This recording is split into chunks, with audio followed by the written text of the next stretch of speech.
Pengusaha apa yang lain? Petani muda. Nah, ini yang pengusaha sebelah ya. Biasanya dihitung setiap hari berapa yang pesen nih? Dihitung. Biasanya berapa rata-rata sehari? Katanya dihitung. Pesen seberapa orang gitu setiap hari? Belasan. Nah, misal kita sebut aja yang gampang 15 ya. Jadi satu hari itu dapat 11 ya. 11 porsi Pak. Ya 11 porsi kan satu hari ya? 11. Nah, tergantung di hari kedua itu biasanya ada yang berkurang ataupun yang nambah kadang-kadang ya. Nah, 3 orang yang itu yang menyatakan bahwa itu angkanya tidak berurutan.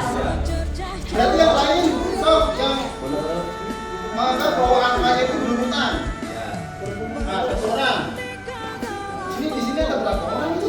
Ini yang tadi yang tidak setuju 3 orang, yang tidak berurutan 3 orang, yang berurutan 1 orang. Ada yang lain malah bingung.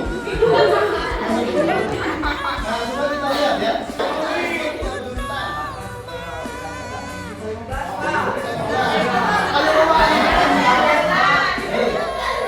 Terus yang tadi bilang itu berurutan, kenapa?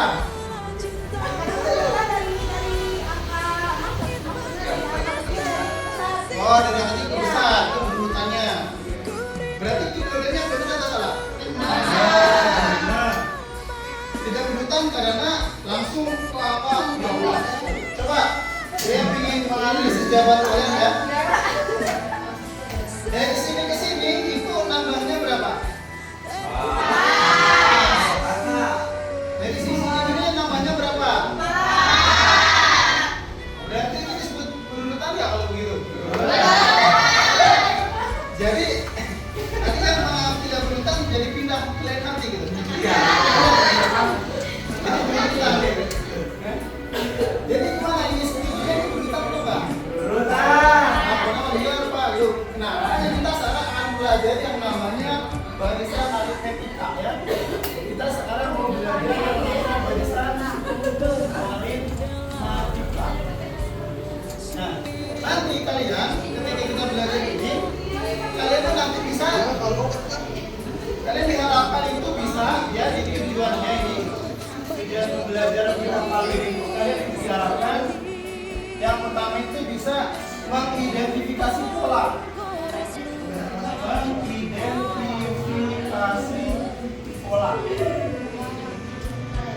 Kemudian yang kedua nanti bisa menentukan suku PN-nya.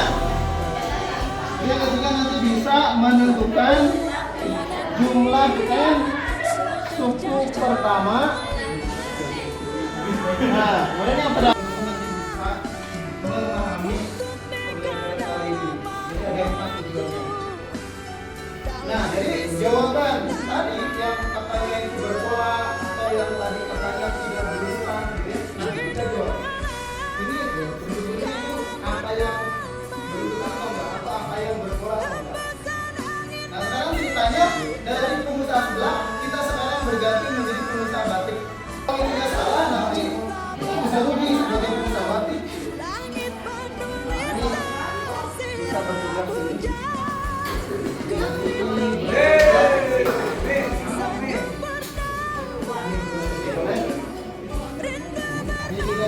Kita lihat.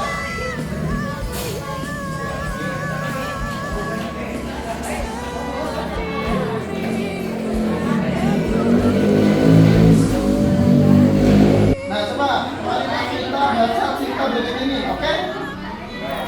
Ada yang mau baca yang suaranya keras? Ini suara keras apa? Anton. Coba baca. Iya Pak. Ya, dari Ibu Lina. Siapa yang namanya Lina? Kegiatan 1. Ya, Ibu Lina.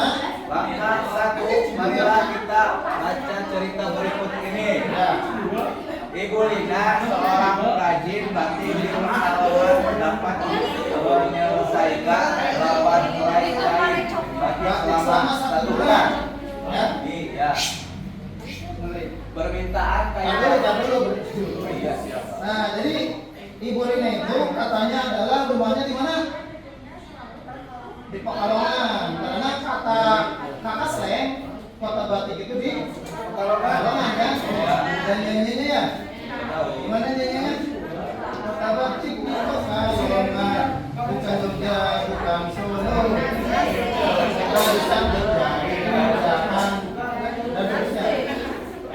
Nah, jadi bang isinya ya. Nah, ya boleh diisi coba. Kemudian kalian lihat di sama dengan berikutnya, ya. Di sama dengan yang berikutnya. Untuk yang satu itu sama dengan 8. Sama dengan 8 ditambah 0 kali 4. 8 tambah 0 kali 4 berapa?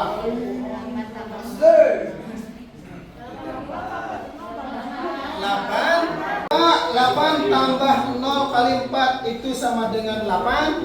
Karena perkalian didahulukan. Nah, ya.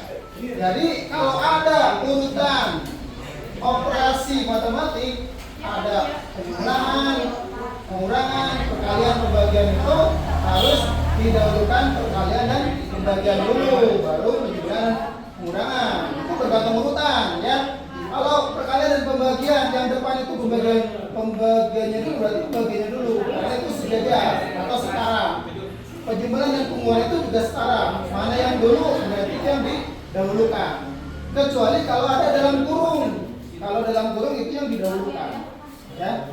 Nah, bagus ya jawaban gue tadi. Jadi 8 tambah 0 kali 4 itu bukan 8 tambah 0 dulu, baru dikali 4. Tapi 0 dikali 4 dulu. Berapa hasilnya? Baru tambah 8.